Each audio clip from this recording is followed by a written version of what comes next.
Hi అండి, అందరికీ నమస్తే. వెల్కమ్ టు అవర్ ఛానల్ వారాల లక్షిత్ పటేల్ క్రియేషన్స్. ఈరోజు నేను దీపావళి దొంతుల వీడియోను మీతో షేర్ చేస్తున్నాను. హిందూ మతంలో దీపావళి పండుగకు చాలా ప్రాముఖ్యత ఉంది. ఈ పండుగను పురస్కరించుకొని తెలంగాణ, ఆంధ్రప్రదేశ్ ప్రాంతాల్లో బొమ్మల కొలువు ఏర్పాటు చేస్తారు. అయితే తెలంగాణలో ఈ బొమ్మల కొలువులో ఖచ్చితంగా దొంతులను పెట్టి పూజిస్తారు. ఈ దొంతులలో ధాన్యంను అంటే వరి పేలాలను వేసి లక్ష్మీదేవి అమ్మవారి ముందు పెట్టి పూజిస్తారు. ప్రతి సంవత్సరం ఈ బొమ్మల కొలువులో పాత దొంతులతో పాటు ఒక జత కొత్త దొంతులు లేదా ఒక జత కొత్త బొమ్మలు పెట్టి పూజించాలి.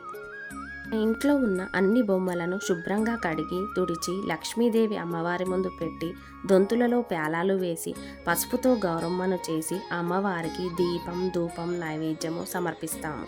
ఈ దొంతుల పూజను 3 రోజులు నిర్వహిస్తాము. ఇలా అన్ని బొమ్మలను ఒకచోట పెట్టి పూజించడం వలన ఇంట్లో ఆధ్యాత్మిక వాతావరణం నెలకొంటుంది. పిల్లలు కూడా ఈ బొమ్మలను చూస్తూ వాటికి సంబంధించిన పురాణ ఇతిహాస గాథల గురించి నేర్చుకోవడం జరుగుతుంది. ఈ వీడియో కనుక మీకు నచ్చినట్లయితే ప్లీజ్ లైక్ చేసి మీ ఫ్రెండ్స్ అండ్ రిలేటివ్స్కి షేర్ చేయండి.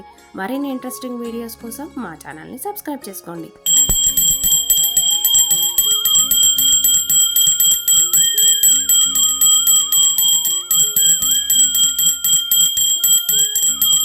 Thanks for watching friends. Please subscribe our channel for more interesting videos. మరొక వీడియోతో మళ్ళీ కలుద్దాం.